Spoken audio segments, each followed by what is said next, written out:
In this module, we will be examining a company's cost structure and how that cost structure impacts on what we call operating leverage. To begin with, cost structure is a relative proportion of fixed versus variable costs that a company incurs. Now, this just doesn't happen. Companies carefully choose their cost structure. They determine the relative proportion of fixed costs to variable costs because this has a significant effect on profitability. Operating leverage is the extent that net income reacts to a given change in sales. Higher fixed costs relative to variable costs causes a company to have higher operating leverage.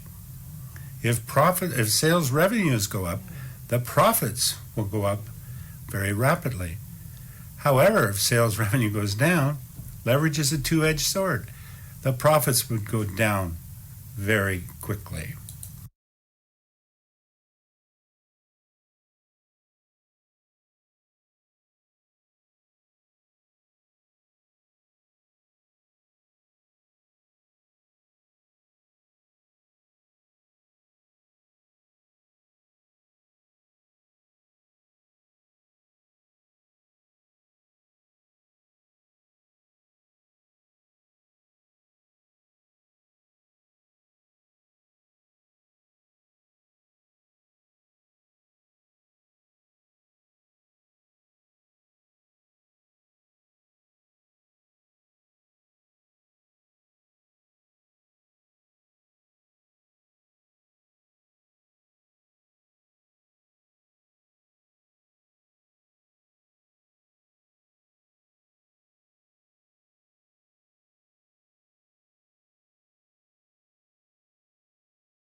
Here's an example, operating cost structure, changing the cost structure. Let's just take a company that has sales 800, variable cost 480, contribution margin 320 or 40%, fixed cost, net income 120.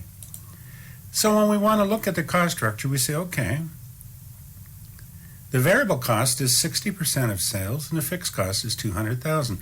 That's their cost structure. All right, now, the total costs are 680, 480 variable, 200 fixed at this level of activity of 800,000. Now, if I propose a new cost structure, that is, I'm going to introduce into the manufacturing process some laser equipment that would make the fixed cost increase by 100,000, but also save on variable costs by 100,000. So let's just assume at the same level of activity, 800,000, we now have variable costs of 380. They went down by 100. And we have fixed costs of 300,000. They went up by 100. We have a new contribution margin, 52.5. We have the same net income. So we're just taking that company, changing the cost structure to see what would happen with increases in sales. The new cost structure now has a variable cost 47.5 of sales instead of 60%, and a fixed cost of 300,000 as compared to 200 before. Same cost, same total. Now, sales increases from 800 to 100,000. With the old cost structure, then my contribution margin would be 400,000 and my net income would be 200,000. With the new cost structure, if sales increase from 8 to $1 million, my contribution margin now would be 420,000, fixed cost higher, but my net income is also higher. So when you look at it, profits increased by 80,000. When sales went up 200,000, profits increased by 80,000, or 66.6%.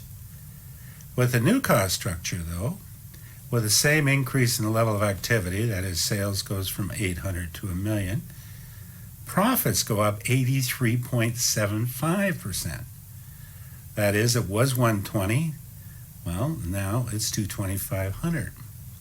So you can see a major increase in profits because of more fixed cost in the cost structure. Now we introduce the idea of operating leverage and the degree of operating leverage. Now that is calculated by dividing the contribution margin by the net income. So in this case, the degree of operating leverage is 2.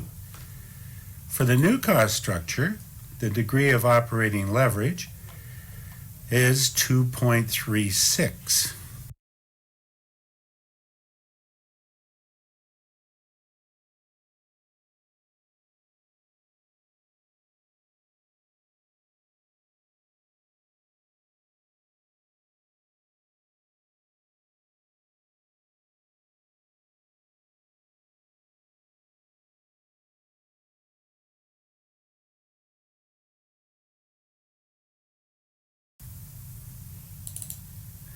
Let's take another example. Let's assume we have a company called Vargo and one called New Wave. Both make the same product. Both sell 800,000. Both have net income of 120. Vargo uses a traditional labor-intensive manufacturing process. New Wave is more automated, so it's what we call capital-intensive. You can see that the variable cost for Vargo 480, but for New Wave 160, therefore a different contribution margin. But the fixed cost for Vargo is quite a bit lower than the fixed cost for New Wave. Now, what does this mean for the contribution margin ratio? Well, Vargo has a contribution margin ratio of 40%, but New Wave is double that, 80%. What does that effect mean on break even? Well, Vargo has a lower fixed cost but a low contribution margin ratio, and it has a lower break even. So you see it's riskier to be New Wave because you have a higher level of activity is needed to break even. They have to generate 150 more in sales just to break even. What about the margin of safety? Well, again, here you see that Vargo has a higher margin of safety than New Wave. So that tells you New Wave is much more riskier than Vargo. And that is a big difference in the risk between New Wave and Vargo. That is, sales can decline 38% before Vargo is in a negative position, but only 19% before New Wave is in a negative position. What is the degree of operating leverage?